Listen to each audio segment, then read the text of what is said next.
Hi, I'm Claire from New York. Please like and subscribe. I lived with my amazing single mom who had a tough time raising me on her own. As I grew older, I was determined to work hard and give her a good life one day. I got into a great high school on full scholarship and helped her out by waitressing on weekends. One evening, I was dashing like crazy at the subway station. I was so late for my shift. Suddenly, I bumped straight into someone, but I just shouted an apology and ran off to my train. Just as I was about to get on, someone gently took my hand. I turned around to see the most gorgeous boy ever. Hey, you dropped this.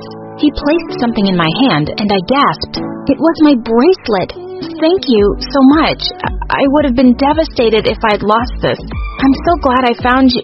No, you found me. I mean, the bracelet. His smile went all the way up to his warm brown eyes. You're welcome. Do you think we could maybe... Just then the door started closing, and I shouted, "Sorry, gotta go," as the train pulled away. I felt like such an idiot. I didn't even ask for his name. For the next couple of months, I kept hoping I'd bump into him on the way to work, but no such luck.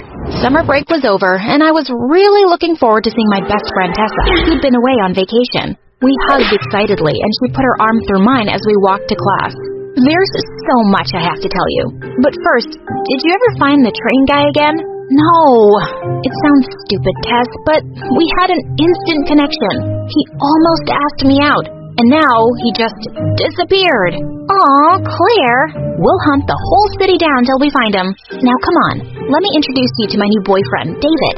She walked up to a tall guy, and when he turned around, my heart almost stopped. It was the freaking train guy!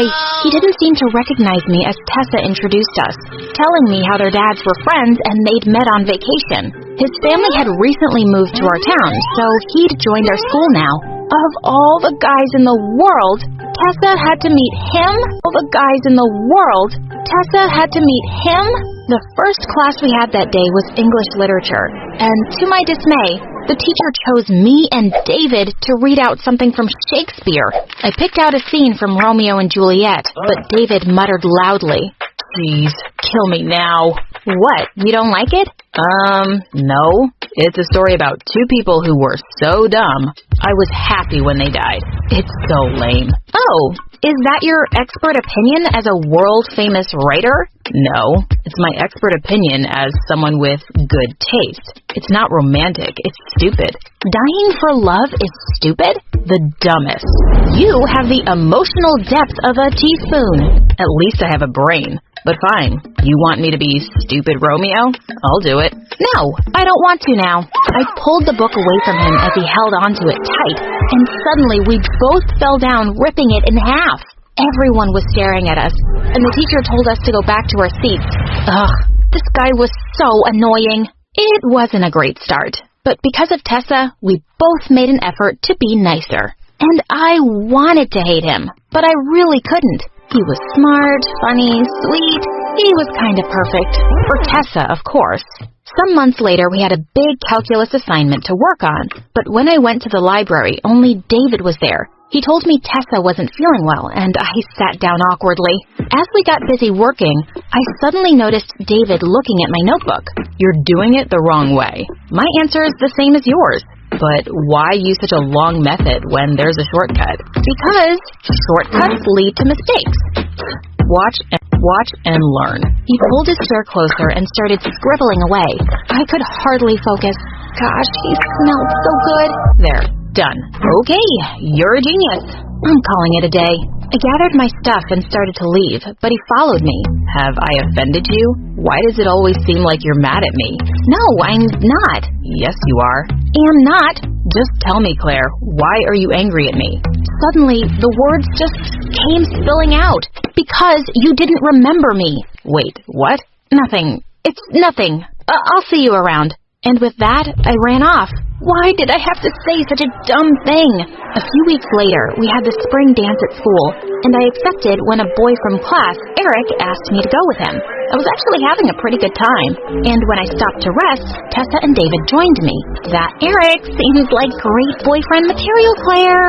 Yeah, I guess he's nice. But you're still hoping to find the train guy, right? Oh my God. Tessa, please shut up. Train guy? Oh yeah, babe. This guy found Claire's bracelet on the train station. And they had this, electric romantic moment. But Claire left and never saw him again. She even tried looking for him, but nothing. I just wanted to magically disappear from the most humiliating moment of my life.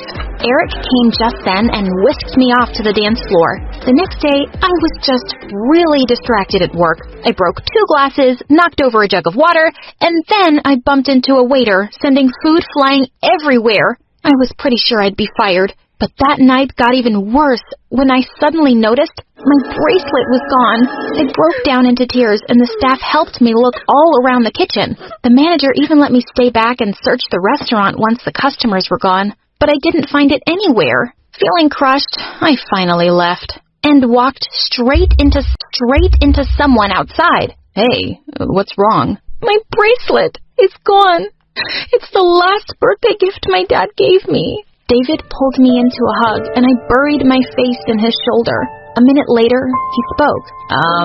Claire, you mean this bracelet? I stepped back to see him taking off the bracelet stuck to my coat. Gosh, I feel so stupid. Thank you once again. And suddenly, last evening came rushing back to me. Listen, I did tell Tessa I met some guy, and I thought maybe we had something. But I was wrong. I've only ever thought of you as a friend since we met in school, and I don't like you that way, okay? Well, that's disappointing. Wait, what? I would have looked for you myself, but I left town the next day. And when I saw you in school, I did remember you, Claire. I didn't say anything because what was the point? I'm with Tessa, and I've tried so hard not to like you that way either, but it's not working. He pulled me closer, and my heart was pounding. He leaned in to kiss me, but I snapped back to my senses. No, I can't do this to Tessa. Please, don't follow me. And with that, I ran. How could I even come this close? I really wasn't looking forward to seeing David in school, but I found his seat empty. Tessa told me his dad was unwell, and David had to go back to his hometown to take care of business. I thought he'd be back soon, but days turned into weeks, and then months. The school year ended, and one day during summer break, Tessa called me to tell me she and David had broken up. What? Why? The long-distance relationship made us realize we weren't that good together. I'm sure we can still be good friends, but that's all we'll be now. I hardly knew what to say. I wanted to call him and ask him how he was doing, but I decided against it. A few weeks later at the restaurant, I walked over to a table to take someone's order, and I nearly fell back when I saw David sitting there. David, you're back. It's been so long. Well, I'm here now. I guess you heard about me and Tessa? Yeah, sorry it didn't work out. It was the right thing for both of us. Claire, do you think that maybe... Just then, Eric walked in and kissed me on the cheek. Babe, is your shift almost over? Oh, hey man, you're back. David tried to hide his shock as he realized I was dating Eric now. He'd asked me out a week after the dance. Suddenly, he got up to leave. I just remembered something important. I'll see you guys in school. Gosh, we really had the worst timing. Some weeks later on my 16th birthday, Eric turned up in a limo to take me to dinner. But when we got to this fancy restaurant, I was shocked to see my entire class there. It looked like he'd booked the whole place. But to top that, Eric jumped onto a chair suddenly, holding a mic. Happy birthday to the most amazing girl. To show you how much you mean to me, I'm gonna embarrass myself now with this song I wrote for you. He started singing, and I couldn't stop laughing. He was ridiculous. Just then, the mic suddenly died, and everyone heard David saying, "What a loser." There was a pin-drop silence as everyone turned to him, and Eric was furious. Dude, is there a problem? Yeah, just one thing. I don't understand what Claire sees in you. God, he was so rude. Before I could tell him off, Eric leapt forward and grabbed him by his collar. David pushed him back, and he ended up falling in the cake. He attacked David again, and they both went crashing into another table. Oh my God! Stop it! David! Oh my God! Stop it! David, what's wrong with you? I pulled him outside. Your boyfriend attacked me first. You deserved it. What's your problem with Eric? He's so annoying and lame, but I guess you like that. He's your Romeo. I like him because he's sweet and caring and really rich. I suddenly slapped him hard.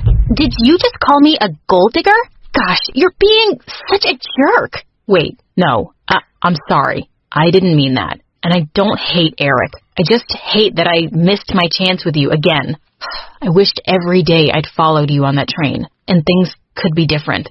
Oh, so what was I in the middle of all this? A mistake? We turned around in horror to see Tessa behind us. So, you did find your train guy, Claire? And all this time we were together, you two were in love? Were you secretly making out? No, Tessa, of course not. Why should I believe you? You lied to my face for so long. I tried to stop her from leaving, but she pushed me to the ground. I'm done with both of you. She stormed off furiously, and I just went back inside. This was a nightmare. The next few weeks were awful.